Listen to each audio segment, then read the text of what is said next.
My question is to the Prime Minister. On the 17th of November, at the handing down of the report into the Royal Commission into the Protection and Detention of Children in the Northern Territory, Minister Scullion stated that the government would develop a response not only for the Northern Territory but across every jurisdiction in Australia. Prime Minister, considering that young Indigenous people are 27 times more likely to be in prison than non-Indigenous young people, and that allegations of abuse similar to those we heard in Dondale we are hearing across Australia, urgent action is needed. Will you reaffirm the government's commitment to national leadership on youth justice and detail when the government will action the findings of the Royal Commission? And I acknowledge Amnesty International is here today and they are eager, as am I, for your reply. The Prime Minister has the call. Thank you very much, Mr Speaker. I thank the honourable member for her question. And the government, as you know, acted swiftly to establish the Royal Commission in July 2016, following reports over the mistreatment of children at the Dondale Youth Detention Centre. I want to thank Commissioners Margaret White and Mick Gooder for their dedication to this very difficult but also very important task. I also want to acknowledge on behalf of the government the individuals, expert witnesses, government and non-government representatives who came forward to give evidence to the Royal Commission. Now, my government will now consider the recommendations made in the report and work with the Northern Territory government, in respect of whose activities most of the recommendations reply to, key stakeholders and communities to inform the development of our response.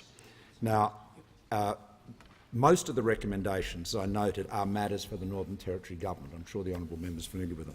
The Australian government will now also carefully consider the findings that are directed to the Commonwealth. We've already committed to ratifying the optional protocol to the Convention Against Torture, which will ensure that oversight of places of detention, including youth detention, is strengthened in the Northern Territory and, of course, everywhere else. Mr Speaker, when children are safe, the whole community benefits as well.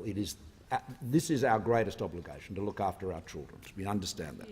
All children deserve to be treated with dignity and respect.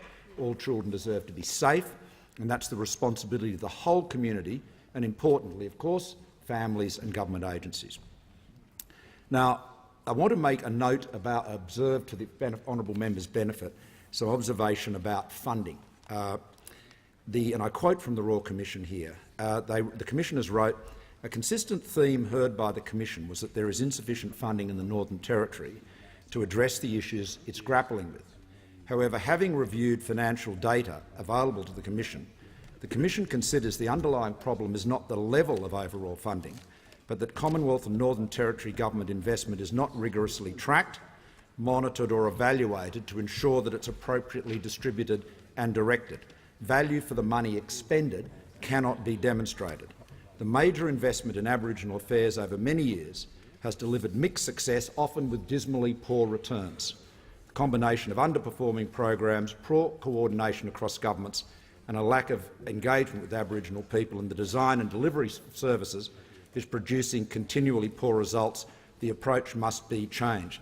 Now, we absolutely recognise the force of that observation. As you know, in 2017-18, the Northern Territory government will receive $4.2 billion from the Commonwealth. We are determined to ensure that every dollar that we spend on Indigenous affairs and Indigenous welfare delivers the right outcomes that we need. So I want to thank the honourable member for a question. It's a very important report, and we're working to deliver a very comprehensive response.